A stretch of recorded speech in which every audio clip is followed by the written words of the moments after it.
Hello বন্ধুরা, আসসালামু আলাইকুম। কেমন আছেন আপনারা সবাই? আশা করি ভালো আছেন, সুস্থ আছেন। সবাই সবার পরিবার পরিজনকে নিয়ে আই হোক আলহামদুলিল্লাহ, আমিও আল্লাহর অশেষ রহমতে ভালো আছি। তো প্রতিদিনের মতো নতুন দিনে নতুন আরেকটি ভিডিও নিয়ে আমার প্রতিদিনের ডেলি লাইফের আর কি ভালো লাগাগুলো আপনাদের সাথে শেয়ার করতে চলে আসলাম। প্রতিদিনে তো রান্নাঘর থেকে শুরু করে করি আর কি, সকাল থেকে সন্ধ্যা পর্যন্ত কি কি করব সেটা নিয়ে আর কি আপনাদের মাঝে চলে আসলাম। তো এই যে আজকে আমার সারা দিনের ভালো লাগাগুলো সকালবেলায় আর কি, সকাল বাজে এখন 8টা। তো এই যে আর কি মেয়েরা পড়তেছিল, মেয়েদের আর কি ইমানির আগামীকাল সোমবার ইমানির পরীক্ষা আছে, ম্যাথ পরীক্ষা। তো ইমানি অঙ্ক অনেক সকালে ওঠা হয়েছে, ইমানি অঙ্ক করতেছে। তো আর এখানে আমি এই যে 8টার দিকে চলে আসলাম রান্নাঘরে। মেয়েদের জন্য একটু আমি সুজির হালুয়া বানাবো, মানে যেটা আর কি দুধ দিয়ে সুজির হালুয়াটা বানিয়ে নিলাম। কিভাবে সেটা তো আপনারা দেখতে পেয়েছেন। দুধ জাল মানে আর এখানে আর কি আমি প্রায় 400 গ্রাম দুধ জাল, গরুর একেবারে খাঁটি দুধটা সকালবেলা আর কি 7:30টার দিকে ওই যে রোজ যে যার কাছে খাই, এই যে দেখতে পাচ্ছেন সিংয়ের পাশে 4 লিটার দুধ দিয়ে গেছে। তো সেখান থেকে আমি 400 গ্রাম দুধ নিয়ে খালি আজকে দুধের মধ্যে আর কি সুজি রান্না করে নিলাম। আর সুজি অফ ক্যামেরাতে ভেজে নিয়েছি, দুধটা বলক তুলে নিয়ে তারপরে সেমাই মানে সুজিটা দিয়েছি আর কি। আর আস্ত গরম মশলা দিয়ে দিয়েছি, তেজপাতা, দারচিনি, সাদা এলাচি দিয়ে এক চিমটি চিনি দিয়েছি। আর স্বাদ মতো লবণ, মানে এক চিমটি লবণ দিয়েছি, স্বাদ মতো চিনি দিয়েছি। দিয়ে সেমাই সুজিটা আর কি রান্না করে নিলাম। নামাবার আগে 1 চা চামচ আমি ঘি দিয়েছি। আমার মেয়ে ঘি দিতে বলতেছিল ইমানি, তো ঘি দিয়েছি। দিয়ে ভালো করে নেড়ে চেড়ে একটু ঘন হয়ে আসলো, রুটি দিয়ে যেহেতু খাবো। তো তারপরে এই যে নামিয়ে নিলাম। নিয়ে এই যে আর কি ইমানি বলতেছিল আম্মু রুটি বানার দরকার নেই, সুজি দিয়ে খাবো, হালকা করে তেল দিয়ে ভেজে দাও। তো আমি কিন্তু প্রথমে আটাটা রুটির মতো করেই ছেনেছি, ইলমাকে পরোটা বানিয়ে দিব। আর আমি আটাটা আর কি গরম পানি করে তেল দিয়েই আর কি লবণ দিয়ে তেল দিয়ে আটাটা ছেনে নেই, কারণ ওটা দিয়ে রুটিও হয়। আবার এক মেয়েকে রুটি তৈরি করে দিয়ে আর এক মেয়েকে পরোটা বানিয়ে দিই, মানে সেরকম করে আমি করি যাতে যেন রুটিও হয় পরোটাও হয়। তো সেটা করে নিয়েছিলাম। তো বড় মেয়ে বলতেছিল যে না পরোটাই খাবে, আমরা যা খাবো আজকে ও তাই খাবে। তো সেজন্য আর কি আমি রুটিটায় আর কি হালকা তেল দিয়ে দিয়ে ভাজছি, যাতে জন্য ইলমারও সমস্যা না হয়, ইমানেরও সমস্যা না হয়। তো সেটা সুজির হালুয়া দিয়ে সকালের নাস্তাটা খেয়ে নিল 2 মেয়ে। আর আমি খাবো এখন, 2 মেয়ে খেয়ে উঠে চলে গেছে, এখন আমি খাবো। তো আমি নাস্তাটা বানিয়ে 2 মেয়েকে খেতে দিয়ে আমি একটু খালি পেটে আর কি এসবগুলের ভুসি ভিজিয়ে রেখে দিয়েছিলাম, দিয়ে তো নাস্তা বানালাম। তো সেই পানিটা আমি এসবগুলের ভুসির পানিটা খেয়ে নিলাম। নিয়ে তারপরে এই যে এখানে আমি এখন নাস্তা খাবো। এই যে নাস্তা খাচ্ছি, সুজির হালুয়া বানিয়েছি আর কি, আর পরোটা বানাইছি। তো সেটা দিয়ে সকালের নাস্তাটা খেয়ে নিচ্ছি। 2 মেয়ে অলরেডি খেয়ে নিয়েছে, আমি এখন খাচ্ছি বসে বসে। আর আমার ভালো লাগাটা সেটাই আমি আর কি আমার প্রিয় আপু ভাইদের সাথে শেয়ার করতেছি। আমার যেহেতু ডেলি লাইফের সিম্পলভাবে চলাফেরা, যেভাবে আমি খাই চলি ফিরি, সেটাই তো আমার ভালো লাগাটা শেয়ার করবো, তাই না? তো একজন মধ্যবিত্ত ঘরের গৃহিণীরা যেভাবে চলে, যেভাবে পড়ে, সেটাই তো শেয়ার করব। তো সেটাই আর কি করতেছিলাম। এই যে সকালের নাস্তাটা খেয়ে নিচ্ছি সুজির হালুয়া দিয়ে, সুজির হালুয়া আর পরোটা। তো আমি কিন্তু একটু চাও বানিয়ে নিয়েছি, তো নাস্তা শেষ করে আর কি চা খাবো। তো আগে নাস্তাটা খেয়ে নিব। আর নাস্তা খেতে খেতে দেখা যায় যে চা ঠান্ডা হয়ে যায়। আমার আবার ঠান্ডা চা, একটু চা ঠান্ডা হলে আমার খেতে ভালো লাগে না। চা একবারে ধোয়া ওঠা, যদি গরম কাপের সাথে ধোয়া না ওঠে চায়ে, গরম গরম চা, তাহলে কিন্তু ভালো লাগে না। ধোয়া ওঠা চায়ে যদি একটা চুমুক দেওয়া যায়, তাহলে দেখা যায় সারাদিনের ক্লান্তটা অনেক দূর হয়ে যায়। তো আমার আবার ধোয়া ওঠা চা ছাড়া খেতে ভালোই লাগে না।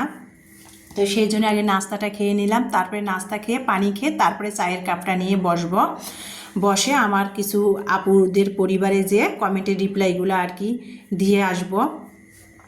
তো আপুরা, আপনাদের একটা কথাই বলি, আপনারা প্লিজ আমাকে ভালোবেসে যেভাবে ভালোবাসতেছেন, একটু একটু করে আপনাদের ভালোবাসায় আমি এগিয়ে যাচ্ছি। প্লিজ এভাবে আপনারা আমার পাশে থাকবেন। আমিও কিন্তু সময় সুযোগ করে আপনাদের পরিবারে চলে যেয়ে ভালোবাসা দিয়ে আসব।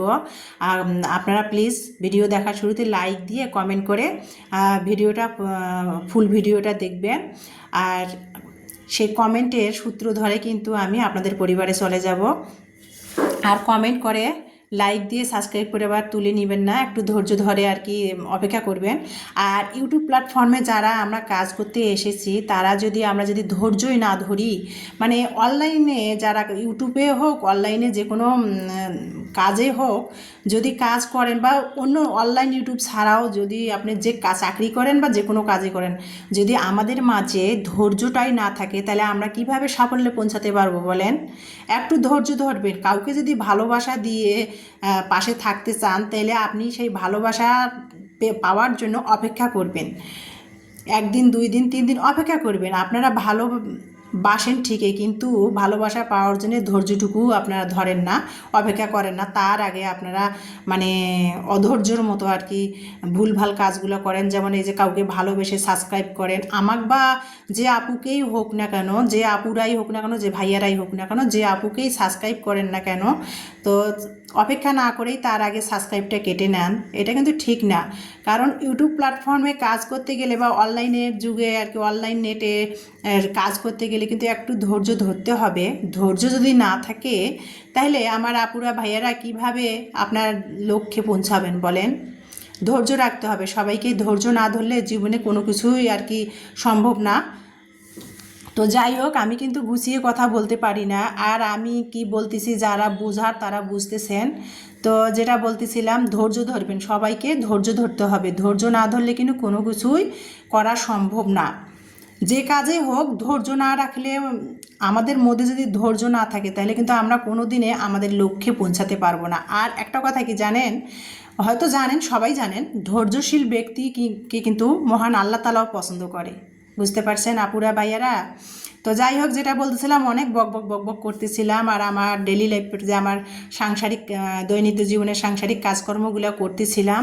তো ঘরের মধ্যে আমি যখন আর কি আমার রুমে আর কি যখন বিছানার বেডশিট পরিষ্কার করি, আর নতুন আর কি বেডশিট পেরে দেই, তো তার আগে কিন্তু আমি জ্বালানা পরিষ্কার করে নেই। যখনই হোক না কেন আমি বেডশিট যখন বিছানার তুলি, ফ্যান পরিষ্কার করি, জ্বালানা পরিষ্কার করি, ঘর ঝাড়ি। ঘরের মধ্যে যদি কোনো ময়লা ঝুল মাকড়সার থাকে তাহলে আমি ঝেড়ে পরিষ্কার করি।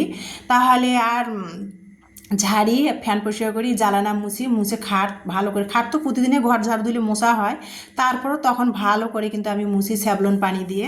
তো এখানে হুইল পাউডার দিয়ে মগের মধ্যে একটু হুইল পাউডার নিয়ে ফেনা করে এই যে ফ্যান পরিষ্কার করলাম, ওই পানিটা দিয়ে হুইল পাউডারের পানিটা দিয়ে জানলাগুলা সাবান পানি দিয়ে পরিষ্কার করে নিচ্ছিলাম।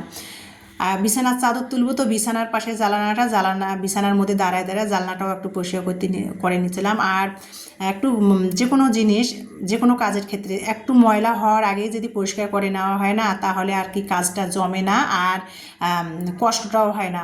সঙ্গেকার কাজ সঙ্গে করলে না আর কষ্ট হয় না, আর কাজ জমিয়ে রাখি করলে না অনেক কষ্ট হয়ে যায়। সেই জন্য আর কি আমি সঙ্গেকার কাজ সঙ্গে করি। আর এই যে ফার্নিচারগুলো আমি কিন্তু 15 দিন পর পর ভেজা স্যাভলন দিয়ে, ভেজা ন্যাকড়া দিয়ে পরিষ্কার করি গামলার মধ্যে পানি নিয়ে। আর প্রতিদিন তো এমনি শুকনো ন্যাকড়া দিয়ে পরিষ্কার করি। তাহলে দেখা যায় এই যে যে খাটের যে খাট বলেন বা চেয়ার বলেন বা যে কোনো ফার্নিচারের মধ্যে যে ফুলটা থাকে না, আমরা তো আবার সৌন্দর্যের পূজারি, পৃথিবীটাই হলো সৌন্দর্যের পূজারি। তো যাই হোক, এই যে সৌন্দর্যের জন্য কিন্তু আমরা এই যে ফার্নিচারে যে ফুলগুলো নেই, এই যে ডিজাইনগুলো, এগুলোতে কিন্তু অনেক ময়লা পড়ে। গ্রামে বা শহরে যেখানেই হোক ময়লা কিন্তু পড়বেই। তো এই যে আমি এই জন্য 15 দিন বা মাসে একবার এই যে স্যাভলন পানি দিয়ে এগুলা কিন্তু গামলার মধ্যে স্যাভলন পানি গুলে নিয়ে কিন্তু আমি এগুলো ভেজা দানা দিয়ে পরিষ্কার করি। আর প্রতিদিনে তো এমনিতেই শুকনো ন্যাকড়া দিয়ে আর কি ফার্নিচার পরিষ্কার করি। আর প্রতিদিন যদি ভেজা দানা দিয়ে ফার্নিচার পরিষ্কার করা যায় তাহলে তো মানে ফার্নিচার খুব দ্রুত বার্নিশ নষ্ট হয়ে যাবে। যদিও এই যে আমার এই খাটটা, যারা আমার পরিবারের সাথে দীর্ঘদিন আছেন তারা তো জানেন আপুরা, অনেকবার এই খাটটা আপনাদের সাথে শেয়ার করেছি, পরিষ্কার করেছি। আর যারা নতুন জয়েন হয়েছেন আমার পরিবারে, আমাকে ভালোবেসে আমার পরিবারে আছেন, তাদেরকে বলতেছি এই খাটটা কিন্তু আমি যখন মানে চট্টগ্রামে ছিলাম 2009 সালে আর কি চাকরির সুবাদে, তো তখন আমি কিন্তু চট্টগ্রাম শোরুম থেকে রাঙামাটি থেকে আনা আর কি, শোরুম থেকে আমি সেগুন কাঠের খাটটা আমি কিনেছিলাম। সেই যুগে আর কি 2009 সালে কিন্তু এই খাটটার দাম আর কি 60,000 টাকা ছিল। এখন এই খাটটার দাম অনেক। এটা অরিজিনাল সেগুন কাঠের খাট আর কি। আমি রাঙামাটির শোরুম থেকে খাটটা কিনেছিলাম। তো খাটটা না বার্নিশও একবার করা হয়েছিল, তো মানে দিনাজপুরে এসে। তো এখানকার মিস্ত্রিরা না বার্নিশটা ভালো দেয় নাই, যার ফলে সেগুনের যে সেগুন কাঠের যে সৌন্দর্যটা নষ্ট করে ফেলছে। তো যেটা বলতেছিলাম, তো মাঝে মধ্যে না ময়লা জমে এই ফুলগুলোতে, সেই জন্য আমি পানি দিয়ে মাসে একবার করে মুছি নেই স্যাভলন পানি দিয়ে। আর প্রতিদিনে তো শুকনার তেনা দিয়ে পরিষ্কার করি। তো সেটাই করে নিলাম, বিছানার চাদরটা তুললাম। তো আর হাজে হাজে যে খাটের মধ্যে যে ফুলের মধ্যে যে পরিমাণ ময়লা জমে, মাঝে মধ্যে না আমি ব্রাশ দিয়ে পরিষ্কার করি আর কি। তো আজকে ব্রাশ দিয়ে পরিষ্কার করবো না আর কি, মানে এমনি আর কি স্যাভলন পানি দিয়ে খাটটা পরিষ্কার করলাম আর শুকনা টানা দিয়ে মুছে নিলাম, যাতে যেন আর কি পানির দাগটা না বসে, সেটা করে নিলাম। এই যে আমার সেগুন কাঠের বক্স খাটটা, এটা আমি 2009 সালে রাঙামাটির শোরুম থেকে কিনেছিলাম যখন আমি চট্টগ্রামে ছিলাম। তো যাই হোক, যেটা বলতেছিলাম আর কি, ফার্নিচারগুলো পরিষ্কার করে নিলাম। আর আমার যদি এখনকার মতো যদি আগে বুঝ থাকতো তাহলে কিন্তু আমি এই যে ফুলওয়ালা ফার্নিচার কখনোই নিতাম না। মানে ফুলওয়ালা ফার্নিচার আমরা সৌন্দর্যের জন্য নেই, কিন্তু ময়লা যে পড়ে ফুলে ফুলে হাঁসগুলাতে, তখন পরিষ্কার করতে যে কষ্ট, মানে দেখতে যে জিনিস সৌন্দর্য, সেই জিনিস কিন্তু একটু পরিষ্কার করতে যত্ন করে রাখতে কিন্তু অনেক কষ্ট হয় ফার্নিচারের ক্ষেত্রে। বিশেষ করে আমরা ফুলের জন্য ফুল দিয়ে নানান রকমের ডিজাইন করে ফার্নিচার বানাই, কিন্তু ওই ফুলগুলোতে যখন ময়লা বসে তখন পরিষ্কার করতে যে কষ্ট, যারা করেন তারা কিন্তু বোঝেন, অনেক কষ্ট হয়। মানে ন্যাকড়া দিয়ে পরিষ্কার করলেও অনেক সময় ঘন ফুল যে ফার্নিচারে পরিষ্কার হয় না, তারপরে দেখা যায় ব্রাশ দিয়ে পরিষ্কার করতে হয়, অনেক কষ্ট হয়। এখন তো আমি অনেক বুঝি, এই জন্য আর আমি এখন নতুন নতুন যে ফার্নিচারগুলো বানাচ্ছি সেগুলোর মধ্যে কিন্তু আমি আর ফুল নেই না। যেমন সোফা একটা বানিয়েছি, সোফাটার মধ্যে আর কি আমি ফুল নেই। আমার আগের সোফাটায় অনেক ফুলওয়ালা সোফা ছিল। আর নতুন একটা সোফা বানিয়েছি দিনাজপুরে এসে, সেটাতে আমি সিম্পলভাবে সোফাটা বানিয়েছি, কারণ ফুলওয়ালা ফার্নিচারের মধ্যে অনেক ময়লা বসে, পরিষ্কার করতে অনেক কষ্ট হয়। আজকে ফার্নিচারগুলো পরিষ্কার যে করেছি না, আমার হাতটা অনেক ব্যথা করতেছে আর কি। ফুলের ভিতর নখ দিয়ে দিয়ে দিয়ে দিয়ে তেনা দিয়ে পরিষ্কার করতে অনেক কষ্ট হয়। তো যাই হোক, অনেক বকবক করতেছি। রুচি যার যার ব্যাপার, পছন্দ রুচি এটা যার যার একান্ত ব্যক্তিগত ব্যাপার। আমার সমস্যার কথা আমি আর কি আপনাদের কাছে বলতেছি। তো তারপরে ওই যে সকালবেলা যে বাড়িওয়ালা ভাইদের সিকিউরিটির কাছে তো দুধ রোজ করেছি।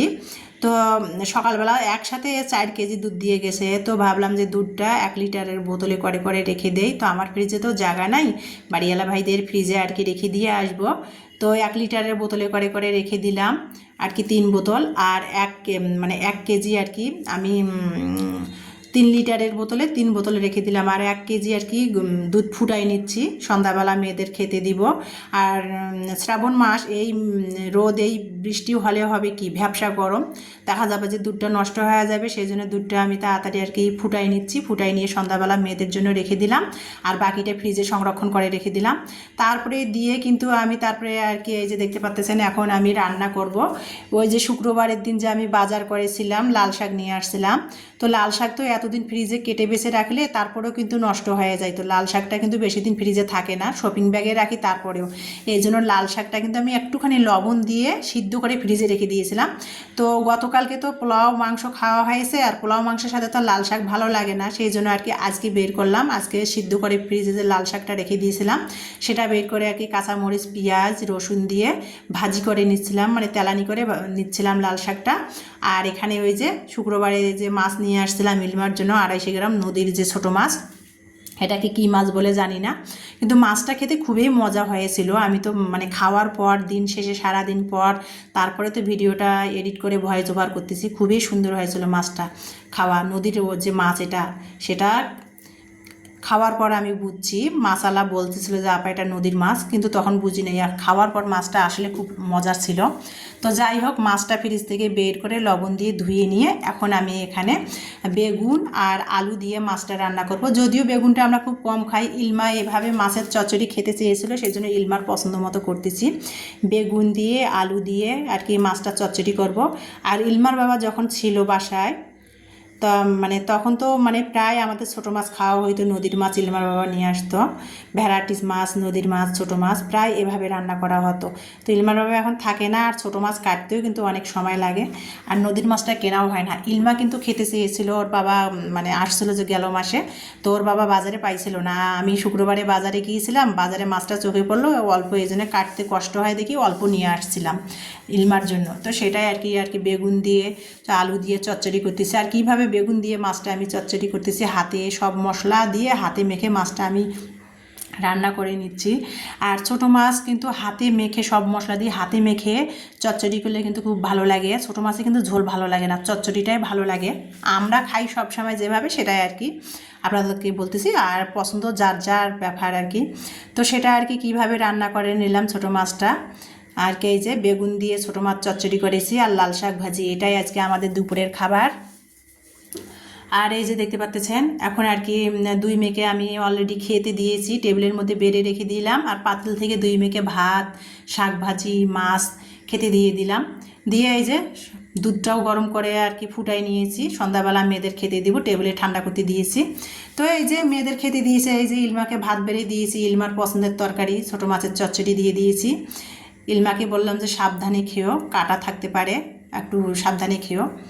তো যাই হোক এই যে তারপরে আর কি দুই মেয়ে খেয়ে নিল। আমি তারপরে কিন্তু যে কাপড় ভিজায় রেখেছিলাম, বিছানার যে বেডশিট তুলেছিলাম সেটা ভিজায় রেখে দিয়েছিলাম। তো দুই মেয়ে গোসল করে নামাজ পড়ে, বড় মেয়ে নামাজ পড়ে, দুই মেয়ে খেতে বসেছে।